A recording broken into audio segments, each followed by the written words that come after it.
धार्मिक गुरु जय गुरुदेव के भक्तों की संख्या देश विदेश में 20 करोड़ से भी ज़्यादा है और जो उनके एक इशारे पर दौड़ी चले आते हैं। गुरु के इस महत्व को सर्वोपरि रखने वाले बाबा जय गुरुदेव जी इसी नाम से प्रसिद्ध हो गए। अपने प्रत्येक कार्य में अपने गुरु का स्मरण कर जय गुरुदेव का उद्घोष करते बाबा जय गुरुदेव के नाम से ही जाने जाने लगे। आज उनकी असली कहानी मैं बताता हूँ। बाबा जय गुरुदेव का बचपन का नाम तुलसीदास था। बाबा की जन्म तिथि की कोई पक्की जानकारी नहीं है, लेकिन बाबा का जन्म उत्तर प्रदेश के इटवा जिले के भरथरा स्थित गांव खितौरा नीलकोठी प्रांगण में हुआ था। जय गुरुदेव नाम योग साधना मंदिर के प्रकाश में इसी साल उनकी उम्र कुल टोटल 116 वर्ष तक बताई जाती है।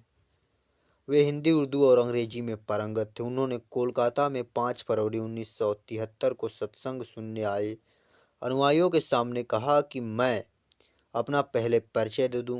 इस किराए के मकान में 5 तत्वों से बना 3.5 हाथ का आदमी हूँ। इसके बाद उन्होंने कहा, मैं सनातनी हूँ, कट्टर हिंदू हूँ, न बीड़ी पीता हूँ, न गांजा, भांग, शराब और न ताड़ी, आप सबका सेवादार हूँ। मेरा उद्देश्य है सारे देश में घूम घूम कर जय गुरुदेव नाम का प्रचार करना। मैं कोई फकीर महात्मा नहीं हूँ, मैं न तो औलिया हूँ और न ही कोई पैगंबर, न ही कोई अवतारी हूँ। बाबा जय गुरुदेव जब 7 साल के थे तभी उनके माँ पिता का निधन हो गया। उनके बाद वह सत्य की खोज में निकल पड़े और इसके बाद से ही वह मंदिर, मस्जिद और चर्च का भ्रमण करना शुरू कर दिया था। यहाँ वे धार्मिक गुरुओं की तलाश करते थे। कुछ समय बाद घूमते घूमते अलीगढ़ के चिरौली गांव में पहुंचे। चिरौली गांव वहीं जहां इगलास तहसील के पास है। वहां उनकी मुलाकात संत घरेलू लाल जी शर्मा से हुई और उन्होंने जीवन भर के लिए उनको गुरु मान लिया। उन्हीं के पास बाबा वर्षों झोपड़ी में रहे। एक एक दिन में उन्होंने 18-18 घंटे तक साधना कराते थे बाबा घरेलू लाल जी शर्मा। दिसंबर 1950 का दिन आया। उनके गुरु घरेलू लाल जी का निधन हो गया। संत घरेलू लाल जी के 2 शिष्य थे।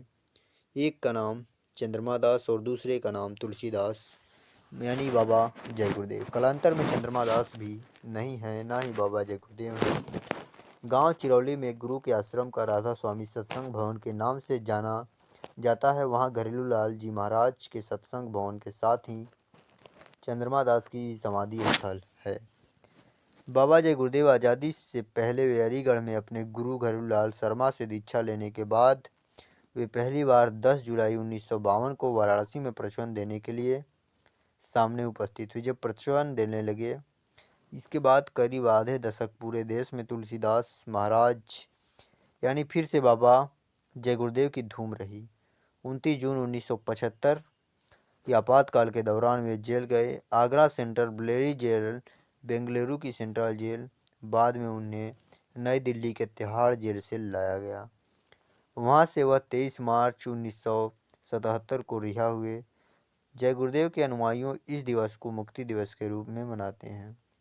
जेल से छूटने के बाद जय गुरुदेव जब मथुरा आश्रम आए तो तत्कालीन प्रधानमंत्री इंदिरा गांधी उनके आश्रम में पहुंचकर आपातकाल के लिए माफ़ी मांगी। अपनी आध्यात्मिक यात्रा के दौरान उन्होंने राजनीतिक और असफल यात्राओं का भी संघर्ष किया। वर्ष 1980-90 के दशक में उन्होंने दूरदर्शी पार्टी बनाई, लेकिन उसमें सफल नहीं हुए।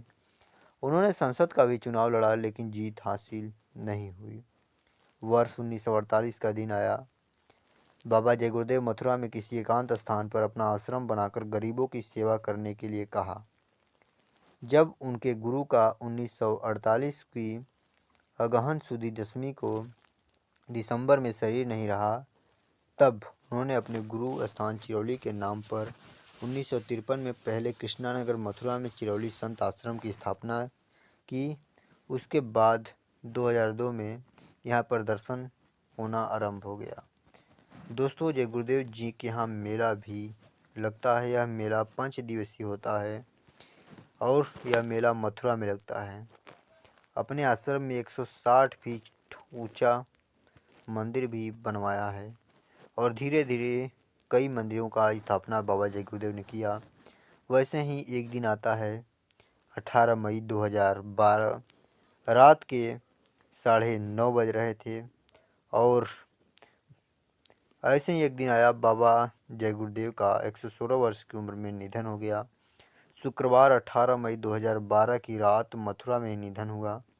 आश्रम प्रबंधकों के अनुसार 10 दिन गोंडवाना के मेदांत अस्पताल में इलाज कराने के बाद उन्हें उनकी इच्छा अनुसार मथुरा स्थित आश्रम में लाया गया, जहां रात 9:52 पर उन्होंने अपनी अंतिम सांस ली।